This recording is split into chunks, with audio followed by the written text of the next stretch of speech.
Hello everyone, welcome back to my channel bike গায় পৃথ্বী। তো আজকে তোমাদের সাথে যে ভিডিওটা শেয়ার করতে চলেছি সেটা হচ্ছে R15-এর মডিফিকেশান। তো তোমাদেরকে তো আগের ভিডিওতে দেখিয়ে দিয়েছি যে আমি গাড়িটা কীভাবে মডিফিকেশান করলাম, কীভাবে বডি পার্টসগুলো এক একটা করে ইনস্টল করলাম আর সেগুলো কেমন লাগছে।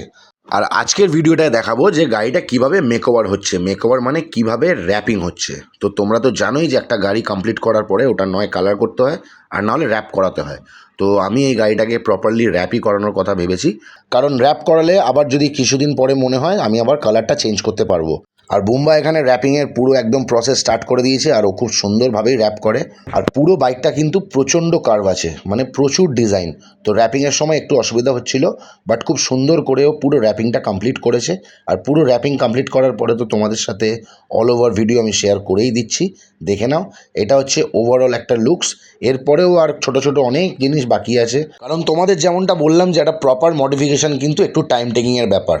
তো আপাতত ওভারঅল লুকসটা তোমাদের সাথে শেয়ার করলাম। তোমাদের যদি ভালো লাগে তাহলে অবশ্যই কিন্তু কমেন্ট বক্সে জানাও, আর ভিডিওটা শেয়ার করতে কিন্তু ভুলো না। আর তোমরা অনেকেই প্রশ্ন করেছো আমাকে কমেন্ট বক্সে যে দাদা আমিও আমার R15টাকে ঠিক এরমভাবেই বডি কিট লাগাতে চাই। তো সবার প্রশ্নের আমি উত্তর দেবো নেক্সট ভিডিওতে, যে আমি কোথা থেকে কিভাবে অর্ডার করলাম আর তোমরাও কিভাবে চাইলে অর্ডার করতে পারো।